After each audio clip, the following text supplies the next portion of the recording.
right, I think we're going to get things underway. So, welcome everyone. Thank you for joining our webinar today. I'm going to be hosting along with my colleague, Ada Lee from BEworks. So, I'm John Breen. I head up health strategy at a group called the Q Collective. We're a leading network of change-making creative firms.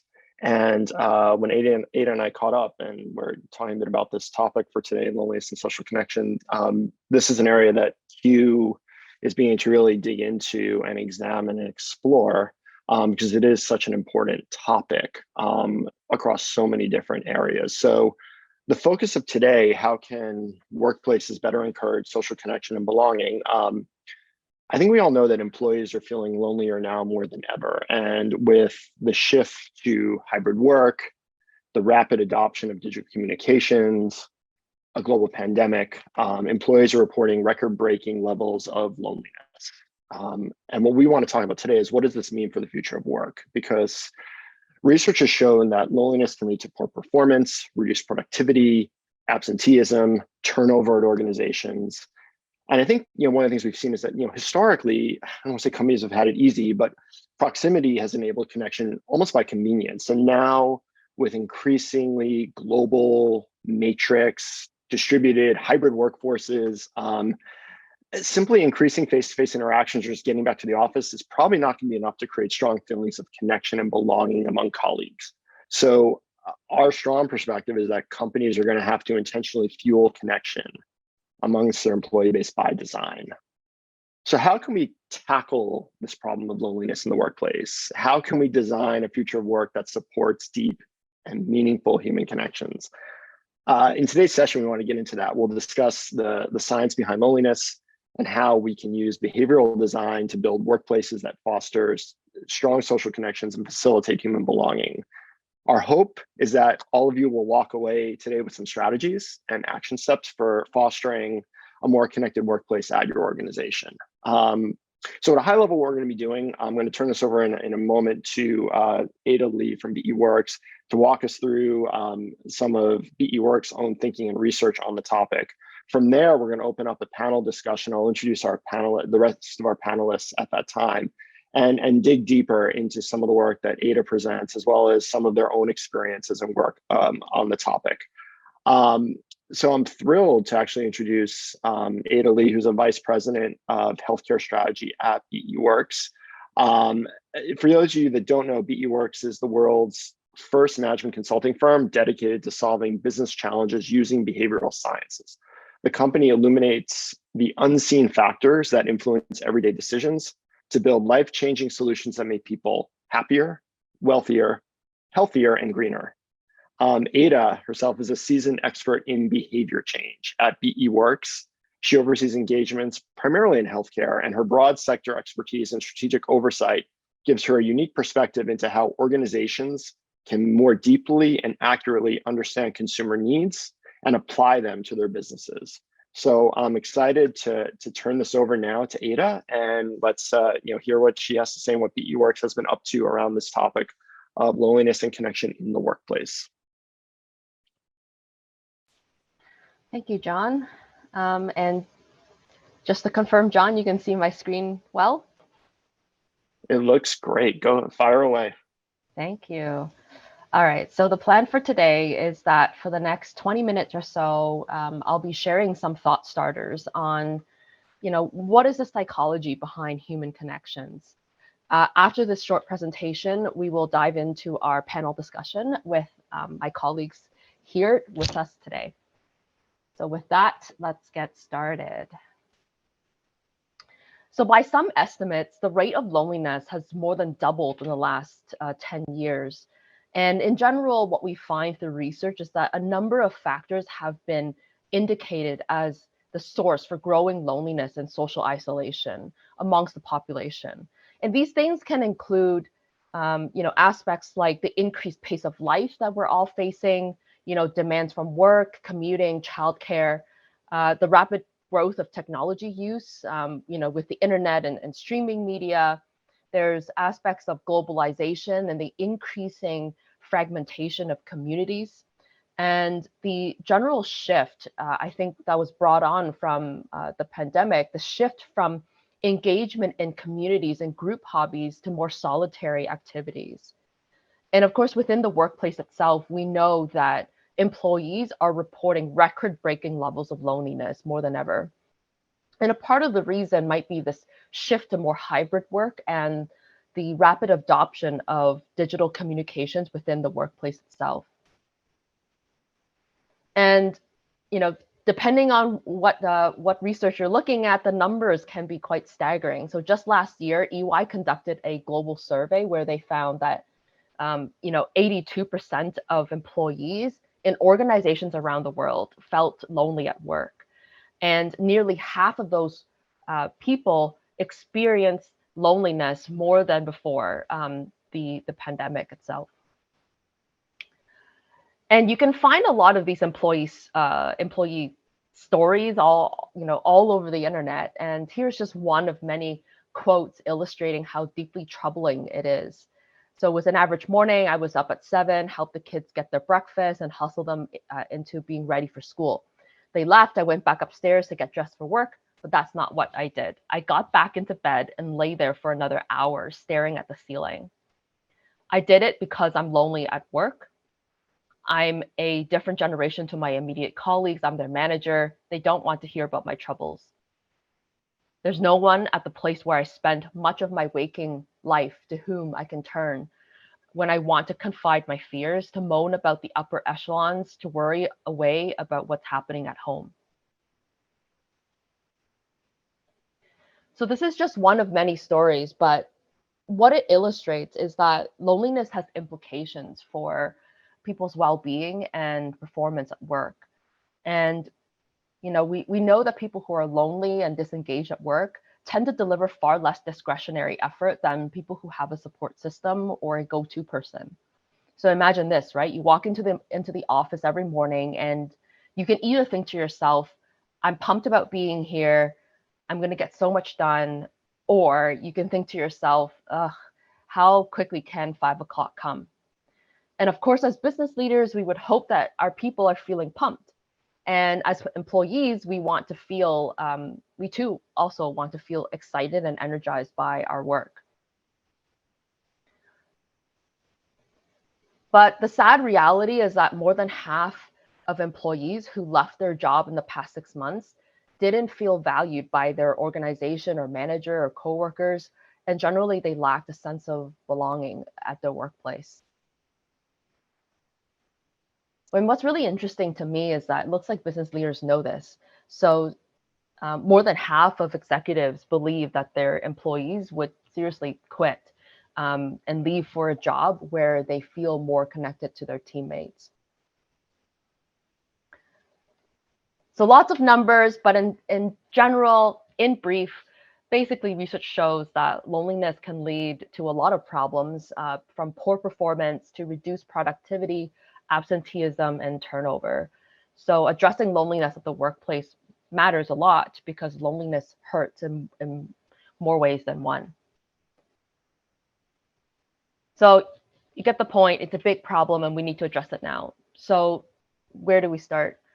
And I'd say we should start by perhaps zooming out a little bit and ask ourselves the question, what is loneliness and what is connection? By definition, loneliness is the negative feeling we experience when our needs are for rewarding social contact or relationships are not met.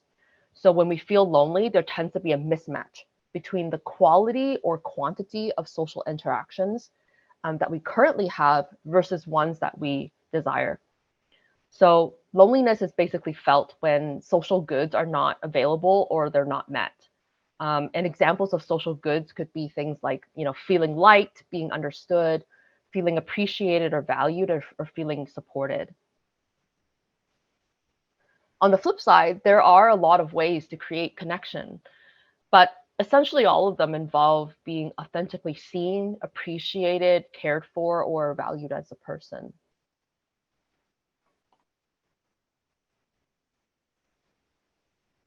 So how can we create this opposite of loneliness? I think that's the crux of the question. So back in 2020, at BEworks, we conducted research where we uncover the 5 psychological factors that are critical for creating employee wellness and success, especially in the work from home environment that was occurring 3 years ago.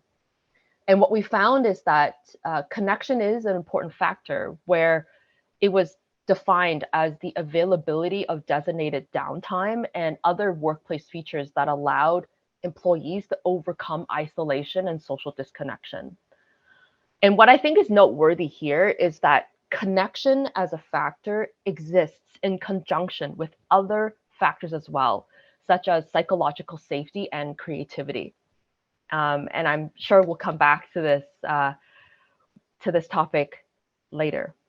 But for now, let's focus a little bit more on the topic of connection. So on connection, we can generally break it down into 4 different dimensions. The first one on the top left-hand corner is functional connection. And these are essentially communications to get work done. So if I want to message John and I say, hey, John, here's the file that you were looking for, or would you have time to schedule a meeting to talk about XYZ tomorrow at 11:30? So they're meant to get work done. The next type are social connections. So this is having a mix of shallow and deep socially fun experiences. So from, a small talk by the water cooler or down the hallway to, having more concerted efforts to sit down for lunch or dinner or coffee to talk about, all sorts of interesting topics with your colleagues. The next type are emotional connections. So this is about feeling emotionally supported. So this notion of empathy and care from your team members. And the last type are intellectual connections. So really clicking and vibing on interesting and exciting topics that are intellectually stimulating for people. So there are generally 4 types at a very broad level. Instead of this type of circle, you can imagine it in a different type of circle. I tend to call this an onion. So maybe it's like an onion with many layers. And it might be the case that in order to achieve the deeper type of connections, we first need to satisfy the more shallow types of connection. So, for example, there may be functional connections to start are critical, and then we can start building into more social-based connections, which can lead to more intellectual connections, and then finally achieving deeper emotional connections. So peeling the layers of an onion. So at BEworks and at Q, our hunch is that building better connections in these 4 dimensions within the workplace will have huge benefits for employers. And we can see a little bit of this in the research that already exists today. So research generally shows that employees are 3 times more likely to stay with an organization if they have an improved feeling of social belonging and engagement. By some estimates, high belonging is linked to a whopping 56% increase in job performance, a 50% drop in turnover risk, and a 75% reduction in sick days. And of course, in general, I think with the amount of time that we all spend at work within a day, the better the workplace is and the experience is for us and for our employees, the better we can be for people and for society more generally. So, question is, how might we design a workplace that supports deep, meaningful human connections? So here are just some thought starters that are meant to plant some seeds for our panel discussion momentarily. So for those of you who follow BEworks on LinkedIn, if you don't, please do. But you may recall a poll that we ran about a month ago on our LinkedIn page where we asked, which of the following techniques do you think could be the most effective in addressing loneliness in the workplace? And most of you indicated options for social interaction. But what's really interesting to me is the actual spread of responses. I think it's clear to many of us that many different types of solutions might be needed here. And to quote Julianne Holt-Lundstad, who is a professor of psychology at Brigham Young University, and she studies the long-term health effects of social connections. And she says that because there's no single cause for social disconnection, there's no single recipe that we can all follow that will reduce isolation and create connections. and a one-size-fits-all approach is likely to fail. However, research does point us to a few potential ingredients. So what could be some of these ingredients? We can take a quick look now. We can start by thinking about how can we build better functional connections? So one way to do that is, of course, to change the physical environment, change the environment. And efforts can be made to shape the physical and virtual environment or how it's used to support increased social contact or deeper interactions. So in other words, this means creating a social infrastructure. And this can be, all about creating a range of activities and facilities that support the formation, the development, and the maintenance of social relationships in a workplace or in a community. So this could look like the following. For example, we can create spaces that allow for some of these simple weak tie encounters. So saying hello to someone that you pass in the hallway, making small talk. But even something simple like that can significantly increase a sense of belonging, especially for people who aren't ready or able to participate in deeper connections. Next, we can think about creating spaces where people can really slow down. And this can look like areas, like common areas, or what are known as threshold areas, so lobbies, food courts, green spaces, where people can gather and spend a bit more time to deepen their connections with each other. And of course, it would be good to have spaces or activities that allow for joint striving. So public gardens, festivals, markets, projects, which can help sustain deeper connections. And of course, with some creativity, we can definitely make this work in a virtual environment as well. So changing the environment doesn't just mean changing the physical space, but it can also mean changing the time that people have. So in some of the work that we've done at BEworks, that's led by doctors Matthias Burkish and Mona Zhu, what we found is that if people have too heavy of a workload or an unconsolidated workday where time isn't properly chunked, it's really hard for people to make the time for better connections. So although people may have the intentions to make better connections, this scarcity of time will prevent them from being able to do so. And that can be very frustrating for people. So definitely something to think about. Make space, but also make time. Next, we can think about how to build better social connections. So for this, we need to think a little bit beyond the obvious of, simply creating more opportunities for social gatherings and fun, of course. There are other things that we can do. And in general, the biggest thing to note here is that social connections are best done throughout the organization and starting from the top. So this means role modeling by senior leaders who can really set the tone by, number one, being open and listening to people. Second, being transparent. So being transparent about their values. Third, and I think this is really important, third, being vulnerable. So sharing their own personal stories. And then fourth, being there to connect with employees across the organization.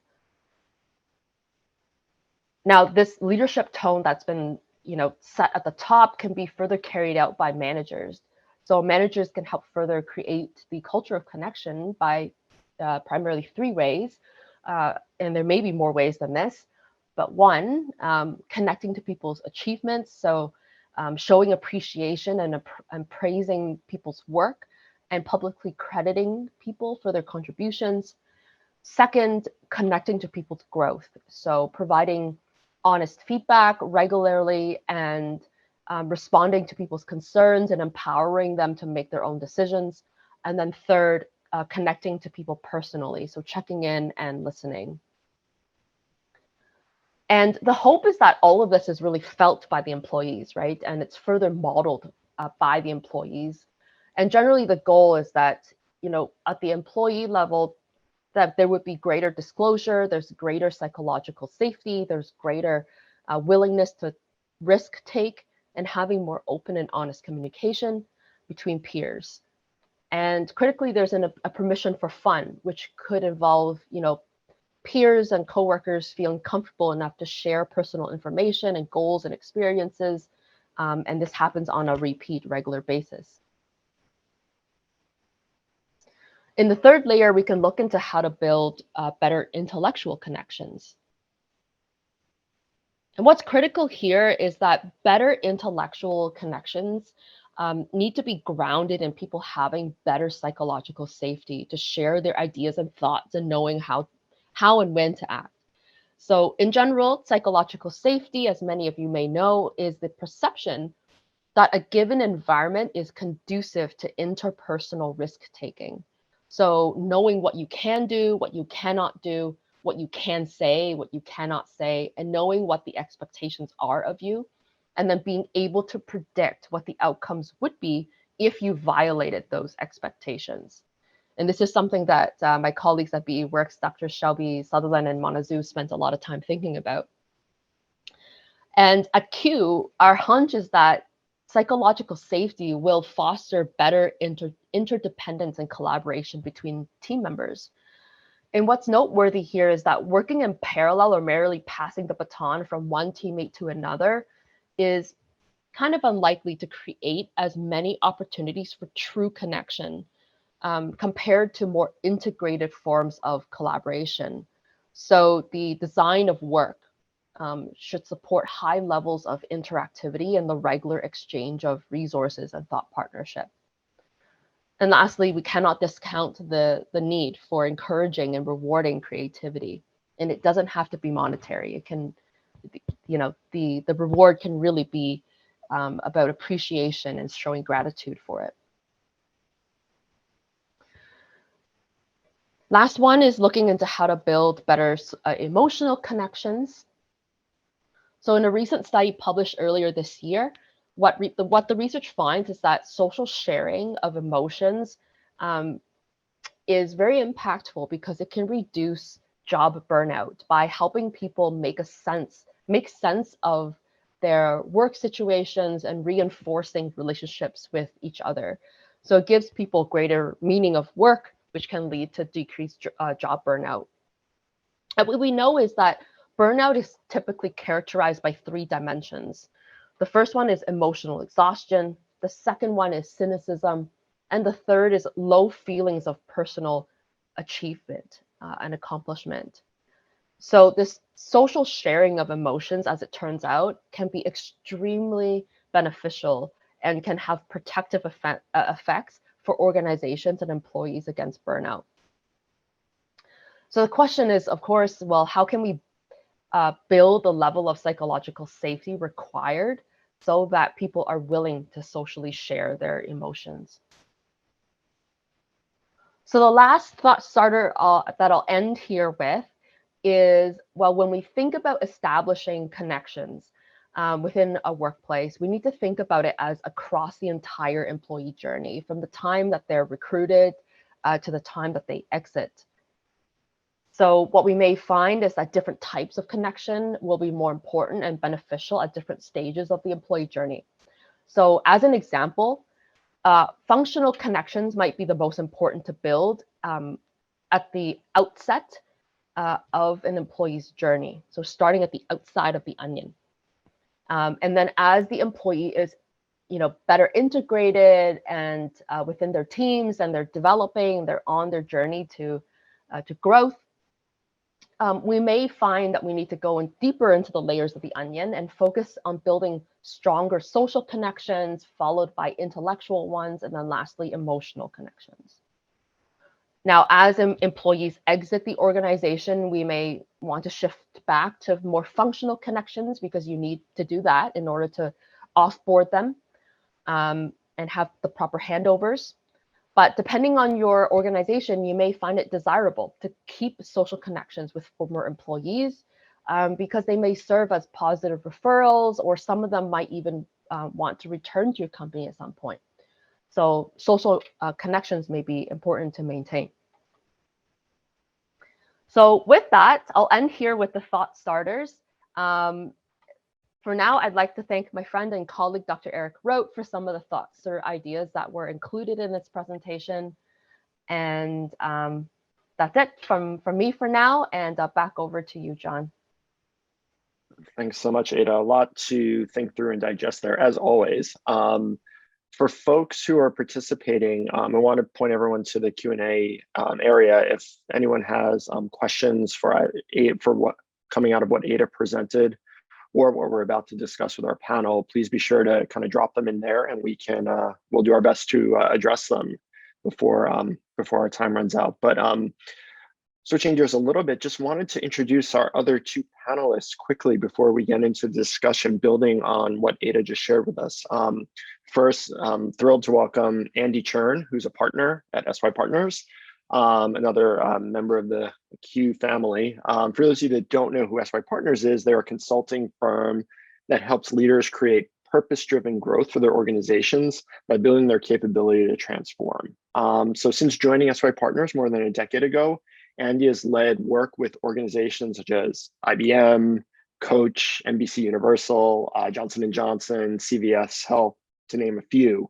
And from purpose and culture to corporate strategy, growth platforms, and consumer experience, Andy partners with senior leaders and executives and their teams to envision, design, and realize futures that don't yet exist yet. So thrilled to have you here, Andy. And I also want to quickly introduce our other panelists, Dr. Paul Snowdon, who's an assistant professor of strategic management at McMaster University. Dr. Snowdon brings over 25 years of professional experience as an engineer, change agent, and entrepreneur into the classroom. His extensive project experience ranges from a variety of industries, including government, financial services, technology, and manufacturing. So Paul, thrilled to have you with us as well. And I guess to kind of kick us off, I mean, I introduced everyone, but tell us a little bit more about yourself, maybe something you're working on, and then something that's inspired you as it relates to the topic of the day around kind of social connection and belonging, and it can be in the workplace or beyond. Paul, maybe I'll put you on the spot, let you kind of kick off, and then we can hear from Andy if that's cool. No problem. I'll have the mic first, then Andy will clean up here. And thanks everybody for joining us, by the way. The presentation Ada just gave was awesome. And I hope I was learning stuff, and I hope you were too. I guess what I'm working on right now, empathy, how empathy and compassion can be designed into digital services. So we're sitting, at the beginning of the fourth industrial revolution, where digital, biological, and human spheres are interconnecting. We're seeing transformative technologies come out to the fore, generative AI, et cetera, happening left, right, and center. And those transformations are only going to accelerate. And the question that I'm kind of interested in is, what about the people? What about the human? What about the relationship? And my perspective anyway is that the human relationship has to be at the center of the transformation, that it's human driven design, not technological driven design. And that kind of really came to the fore for me with some research that I was doing during COVID. And I was studying organizations, leaders, and their strategies, and how are they navigating the fog of COVID, and what was sort of the winning formula. And the thing that I found, especially in the context of this conversation, the key ingredient of the formula was leaders and organizations that put people and relationships at the center of their forward-looking COVID design. And those that did that not only thrived, but employee engagement went up.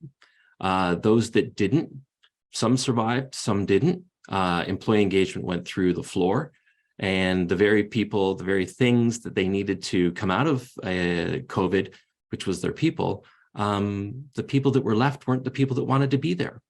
So that really led for me, provided great clarity, I would say, that human and relationships have to be at the heart of the strategy going forward in a disruptive time. That's what's going to drive the adaptability of the organization. That's what's going to drive the creativity of the organization. That's what's going to drive shareholder value. That's what's going to create more meaningful work. And it's both the risk and the opportunity of organizations leading forward around how to tap into the whole human at work. So that's a little bit about me and what I'm doing. Awesome. Thanks so much. Andy, over to you. Thanks, John. Thanks everyone for joining. Yeah, so I mean, at SYP in my time here, what's always been true is we've always been obsessed with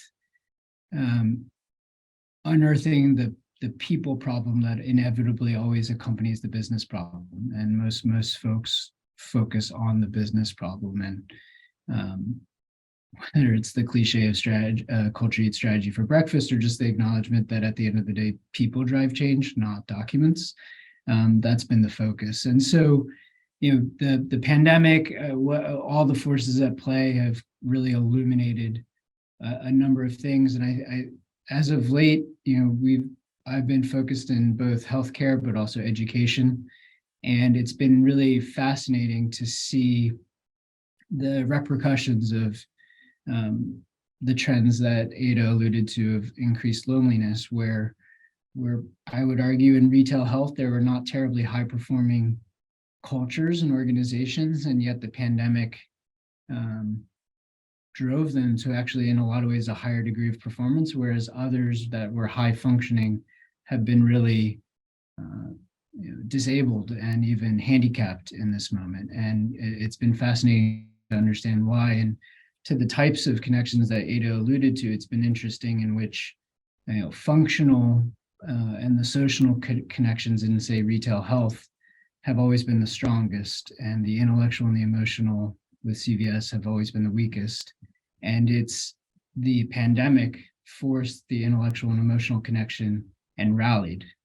Trauma caused CVS to rally, and even though their social and functional didn't dip or rise, it elevated what, to use Ada's language, the intellectual and emotional connection. Whereas really high functioning creative cultures, the moment they had to go apart, so a lot of nonprofits in the educational space that I'm working with, as well as other creative organizations, they always majored on the emotional and intellectual. And the moment this happened, virtual, it amped social and functional connection, but the intellectual and emotional began to atrophy.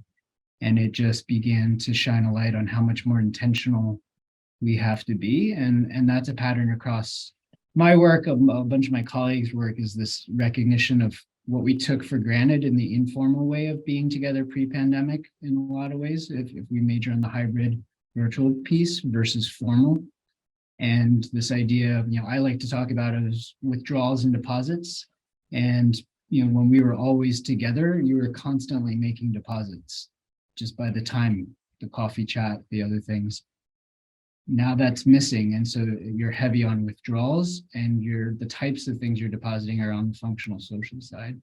And so this idea of intention of how are you topping off your account or your cup, whatever your analogy is, when do you do that as an organization, and at what scale? One-on-one versus group size is another really interesting question right now. So there are a lot more questions now than answers, but I think this framing of types of connections and looking at them not just in isolation, but in relation, almost as sliders, and what kind of intention needs to be brought to each, and that everybody has different needs. What fills somebody up, what currency someone adds to one account is not the same that for others.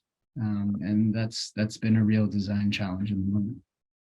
Yeah, thanks for sharing that, Andy. I noted, and referencing a piece I know SYP recently put out around this topic. I'd be curious, I think, Ada has laid out a lot of the challenges when it comes to loneliness in the workplace. And I love the frame as well as around the different types of connections. But, Ada, you presented this, that, particularly when it comes to social connection and maybe some of the other areas of connection, it starts with leadership, and business leaders need to model this. I'd be very curious to, from each of your perspectives, how are business leaders viewing this challenge of loneliness? Are they seeing it as a problem? And I guess, how do we create some urgency among those that maybe haven't seen it as of yet? So I'd be curious to get this group's perspective on that. Yeah, I mean, I think I can maybe I can start. I think that based on the conversations that we've had with different business leaders so far, I think there is some recognition that it is a problem. I am not entirely sure if business leaders see that the crux of the problem is not enough focus on the people and their connections. But I think at the very least that business leaders are seeing some of the symptoms. So the employee engagement, the motivation piece, and the burnout, themes I think both Paul and Andy mentioned in their introductions as well. I think the leaders are seeing, at the very least, the symptoms and the outcome of this. And I think the question that organizations are really grappling to figure out now is what is the root cause to all of this, all of these kind of symptoms. And I think the bottom line for business leaders is that, well, our hunch anyway, is that solving for human connections means creating more resilience amongst employees and better creativity, which is going to have a lot of benefits, I think, in the next, in the industrial revolution, to use Paul's words, that the winning formula really is this shift from an operational competitiveness to creative competitiveness, especially with now AI coming about. And I quote IDEO's Tim Brown. IDEO is our sister company. That what we need is a shift in emphasis from operational competitiveness to creative competitiveness, and nurturing a creativity competitive organization requires curiosity above all else. Asking the right questions is more important and more difficult than having the right answers. And I think that for business leaders, the starting point is really to ask themselves, well, what do their people need to be able to ask the right questions? And my hunch is that simply telling people to be more creative isn't going to work. And really, it's about building these more, better human connections outside of work and at work that's going to fuel this creativity at the companies to give them that competitive edge. Yeah, and I would sort of build off of what Ada was saying there. When I'm looking at organizations, talking with leaders, first of all, the recognition of the problem is lumpy and uneven. Some leaders and organizations definitely get it, some don't. And I think part of it is if you think about organizations and you think about the environments that they're operating in, the industries they're operating in, the structural dimensions that drive their business, they're very different. Business strategy sits at that intersection of what's happening in the external environment and the internal capabilities needed to capitalize on that environment. So I see when organizations are in very slow-moving industries, the rate of change on the internal side of the business matches the rate of change on the external side of the business. Organizations that are in very rapid, iterative, emergent markets who have to change very quickly and very rapidly, the recognition of what has to change and shift internally with their people, with their processes, with their culture, it has to match the rate of change in the external environment. So this is part of what creates this lumpiness, in my opinion, is that we've got different organizations needing to change at different rates.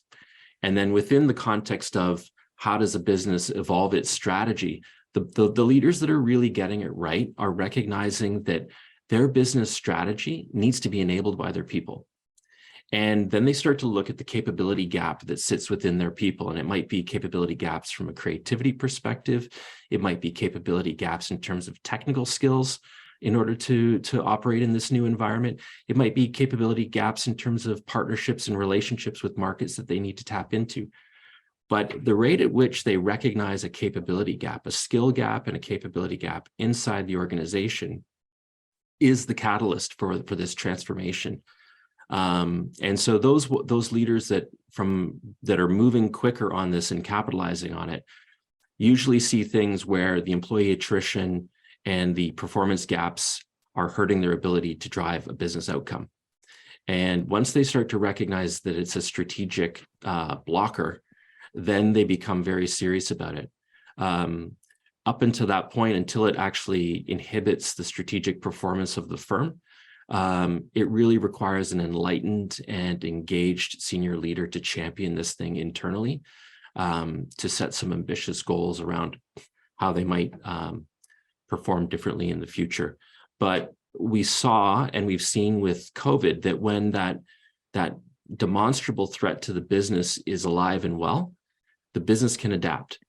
And when the demonstrable threat to the business and the outcomes of the business is not there, it's difficult to evolve. And that's part of what I think we're going to be seeing as we go forward in these coming years, is that these new technologies that are at the forefront of the fourth industrial revolution will create another existential threat and or massive opportunity. And the business leaders who are jumping on and recognizing this now will quickly realize that they've got a capability gap inside their organization, and that it truly is the people that are at the heart of that. And then they'll work on upskilling and building the bridges where they need to be built. So there's a dimension around, for sure, around the, and I love the onion metaphor. And then there's a dimension around the catalyst for change and transformation that needs to spark the building of that web and network of connection across those four dimensions. Seems like there could be a number of tensions though here, right? And you know, Ada, I was struck by something that you presented around, you know, the need for making space and giving people space. Yet I think we all know we're all, all of us are overscheduled. There's not a lot of kind of slack in the system and things like that. So how do we find that right balance? And that one would be that balance between, I guess, productivity and giving people space. Are there other tensions that business organizations are feeling around this topic right now, where you know, we need to overcome them, and or they actually could present opportunities for businesses?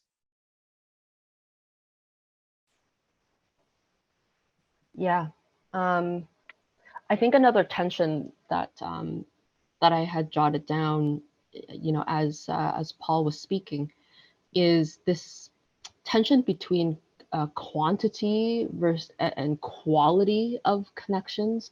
I think a lot of times we conflate quantity with quality, and so there's an assumption that, you know, as you're working through this the onion of connections, that to make better connections means doing more and more connections. So having more moments where people are talking to each other, having more, you know, fun social events, fun corporate events. And one of the things I think is worthy of examining is, you know, what's that right balance between how much of it we do versus like just having really great moments in time where people are truly connected, and then they're kind of back to their busy workday. So really that quality versus quantity question is one of the tensions for me, I think.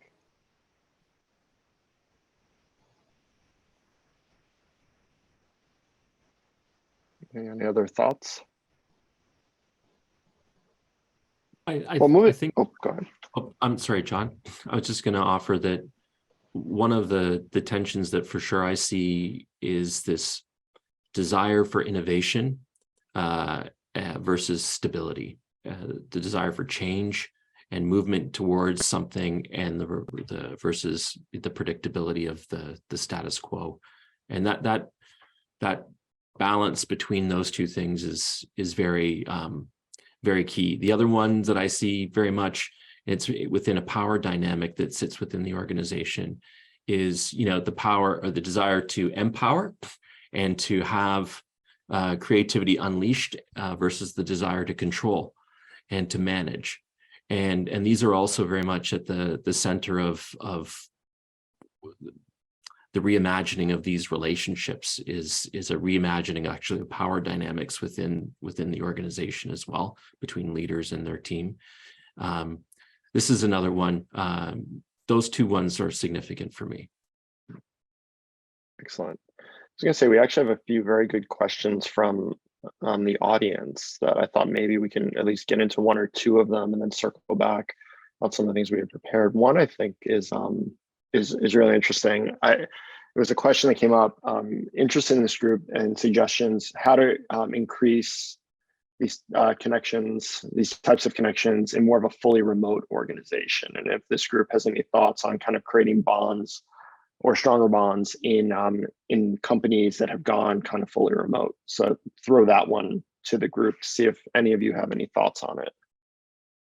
Yeah, I mean, to tackle that and maybe even connect it to Bart's questions as well, I think one thing that we try to do through SYP is we try to remind our clients, their people are just people. The canvas is not the organization. They have relationships outside of the organization and they have connections there. And particularly in this moment, there's a reevaluation of priorities and relationships and what work is versus not it. And so to this question of in a fully remote organization, I think there's a question of where are you coming from, the from to. Were you in person? Were you hybrid? Were you always remote? And in that context, then really understanding, we would offer first before jumping to the solution is to really understand what the nature of the problem is in the sense of what is meaningful connection to your people and what is meaningful connection to you as an organization in order to generate value and create impact based on what your organization is about. And where do those things intersect? And how might that have changed from 5 years ago or 10 years ago? And then build from there. I think we're loath, at least at SYP, to think that there's a suite of magical tools that work for everyone. There are heuristics, there are principles, of course, but what is meaningful to an employee may not be meaningful to you as a business, and maybe there's no need for those things to intersect. But what you may need, finding that how that bridges to what is connective. So, for a lot of creative organizations, we've seen and know that being in person is super important. And so finding time to invest, like I'll take our firm for example, for the second year in a row, we're literally going to reconvene everyone for a whole week in person because it matters to us.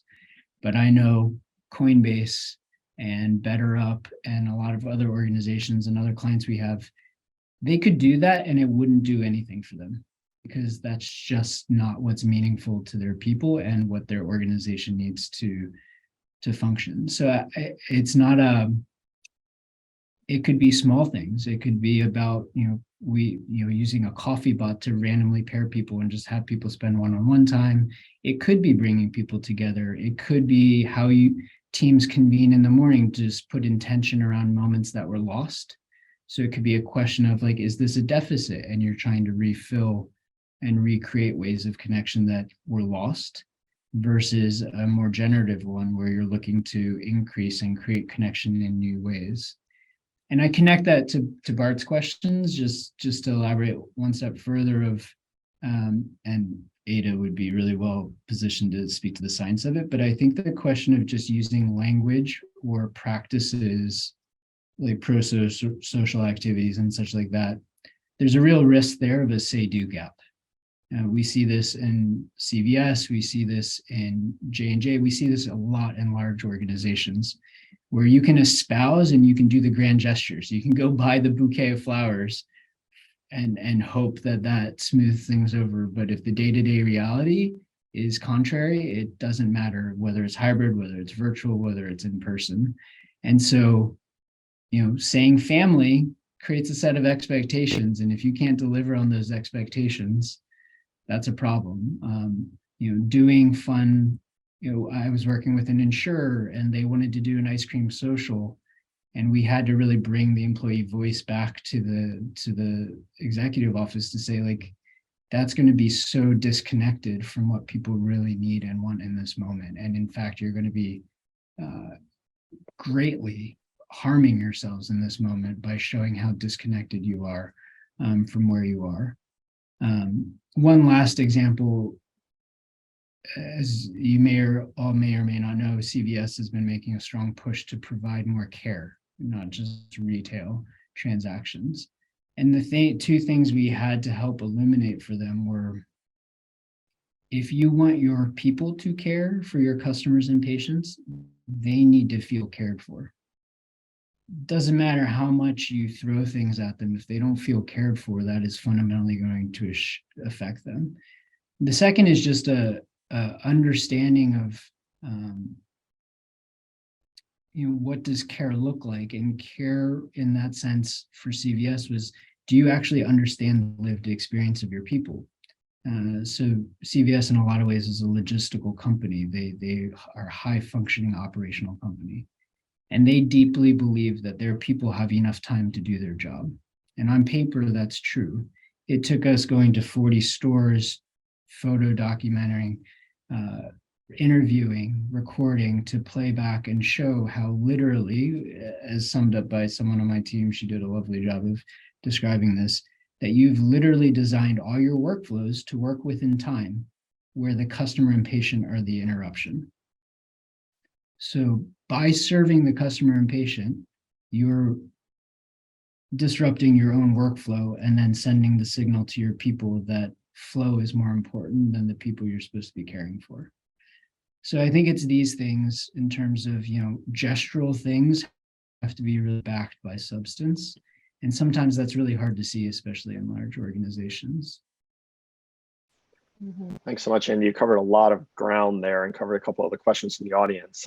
So thank you for that. There's one other question that was posted here from Peter. I'll throw it to the group. What role do you believe companies could or should be playing in building mental health and loneliness resiliency outside the work environment? So kind of how far should companies be going here? Maybe, I don't know if Ada or Paul, have any thoughts on that particular question or topic. Yeah, Paul, please start. Yeah, I mean, the short answer is yes, they should.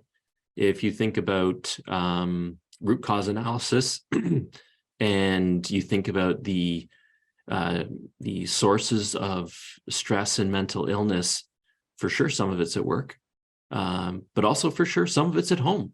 And we felt it firsthand during COVID.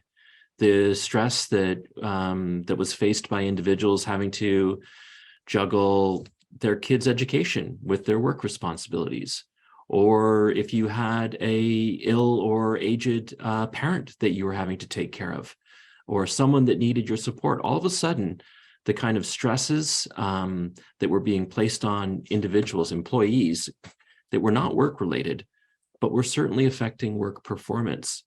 And so yeah, enlightened organizations would absolutely be looking at the critical benefits that would enable or alleviate stress outside of the home for their employees. And they would be targeting the benefits packages to remedy that, and knowing that will show up. So that's a really important thing. And it kind of goes back to the point Andy was making, which was so on point, which was that what you say and what you do matter. And those are connected, and you're being judged by that. And so if you're not actually connecting with what your employees need, and connecting what they need with what you're going to do about it, then you run risk of being seen as someone that's not really actually walking the walk. And I have, I'll give you two examples myself. One of the studies that I was doing here in Canada with Rogers Rogers Telecommunications during the pandemic, they distilled basically the needs of their key clients and their people down to two mantras that drove the decision making, and the two mantras were, what do we need to do to keep our clients connected? And the second one was, what do we need to do to keep our people safe? And every conversation, every meeting started with those two things. The question of what do we need to do? And that was the key thing. And they followed it up with right now to make that thing happen. And we could be doing the same thing with our people and with the relationships. What do our people need right now? And then part B, how can we help them right now? And that for Bart, and I think Allison too, that might also be helpful, is that's a leadership and a management conversation that can happen anytime. It can happen one-on-one on a personal level, can happen in a team meeting where you kick off and you ask your team, what do we need to do right now to strengthen our relationships as a group? Yeah. What do we need and what could we do? And everybody in that group is empowered to find a solution, and the leader is empowered to action that. And but those are conversations that can happen right away. And what will hopefully come over time is the illumination of those things that are both happening inside the work and outside the workplace. Excellent. There's never enough time. We're already at the bottom of the hour.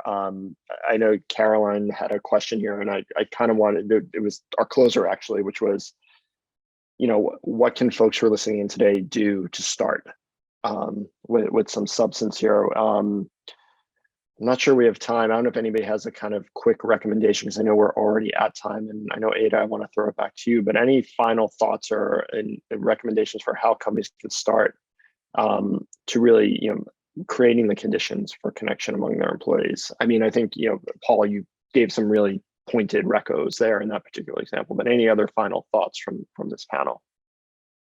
I'll just give a short voiceover. I typed a response, and just simply, I think leaders often forget, lose sight of, or undersell how important it is to listen, and that listening is a form of engagement.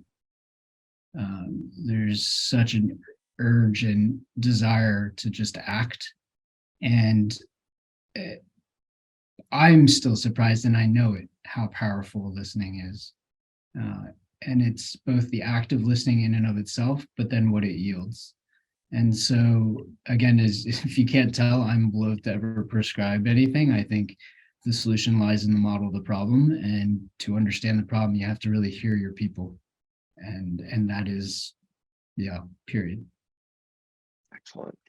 Well, if I could give one thing, and then is start small. It's interconnected. So don't think about a silver bullet.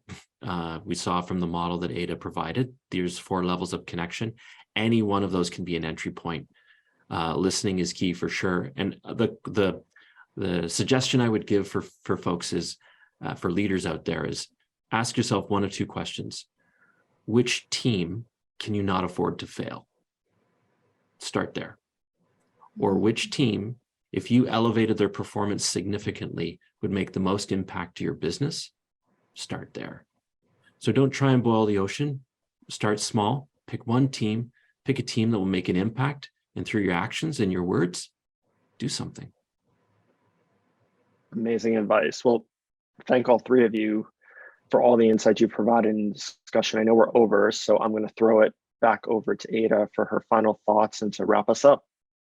Perfect. Thank you, everybody. Thank you, Paul, Andy, and John. And thank you for all the people who have joined us today. After this webinar, everybody will get email from us with a copy of the recording. There's going to be a summary document that'll be sent to you about some of the insights that we've shared today. And looking forward to continuing the conversation with you all. And if you haven't done so already, please follow BEworks and Q on LinkedIn for more great content. Have a good day, everybody.